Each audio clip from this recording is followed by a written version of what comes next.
Бұрын 1-ші ғасырдамыз. Қараңдар, мына адамдар отырарды тұрғызып жатыр. Көріп тұрсыздар ма? Балшықтан кірпіш жасап жатыр. Әне Сырдария мен Арыс өзені қосылып ағып жатыр. Осы жер болашақ ұлы қаланың бесігі. Естідіңдер ме? Тыныш 870 жыл. Білесіңдер ме, қай үйдің алдында тұрмын? Дәл қазір, дәл осы сәтте Әбу Насыр әл-Фараби дүниеге келіп жатыр. Аллаға шүкір, Аллаға шүкір. Болашақта оны екінші ұстаз деп атайды, Аристотельден кейінгі. Мен қазір отырар кітапханасында тұрмын. Мұны Шығыстың Александрия кітапханасы деп атайды. Қарандар, мыңдаған қолжазба, математика, астрономия, философия, медицина бәрі осында.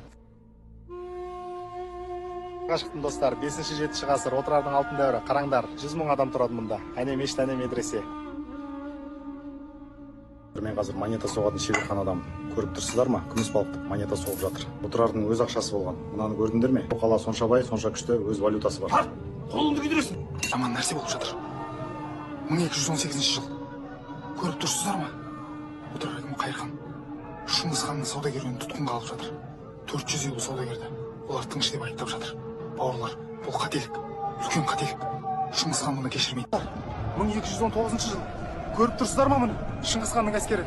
Мыңдаған сарбаз. Көзге көрінгеннің бәрі моңғол әскері. Отырарды қоршап алды. Бірақ Қайырхан берілмейді. Көріп тұрсыздар ма? Қорғаушылар дайындалып жатыр. Жау келді. Достар отыра құлап жатыр. Бәрі өртеніп жатыр. Кітапхана мыңдаған кітап жанып жатыр. Ғасырлар бойғы білім тілге айналып жатыр. Тоқтаңдар, бір сәт. Мына отырар кітапханасынан қалған нәрсе. Мыңдаған кітап, математика, астрономия, философия, медицина. Бәрі күлге айналды. Әл-Фараби туған қалада. Қысқы жаңалық 14-ші ғасыр. Әмір Темір отырарды қайта тұрғызып жатыр.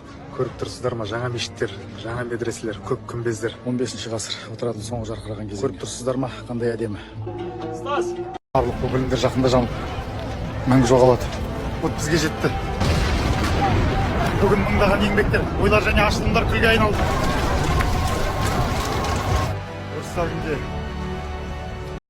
Цельс кітапханасы. Біздің заманымыздың 120 жылы шамасында Рим консулы Тиберийдің ұлы Юлий Цельс Эфес қаласына әкесіне арналған мемориалдық кітапхананы ашты. Ғимараттың әшекейленген келбеті бүгінгі күнге дейін әлі сақтаулы.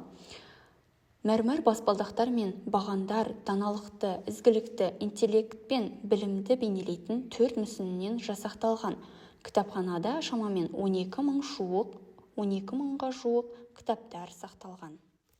Пергам кітапханасы көне дәуірдегі ең ірі және маңызды кітапханалардың бірі. Александрия кітапханасының басты бәсекелесі болған мәдени орталық.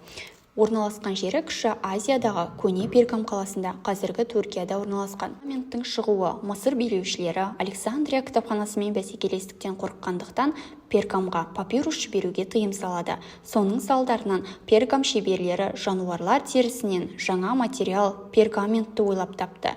Бұл материал папирусқа қарағанда төзімді және екі жағынан да жазуға қолайлы болды. Көлеміне келетін болсақ, кітапхана қорында 200 мыңға жуық шиыршық қолжазба сақталған.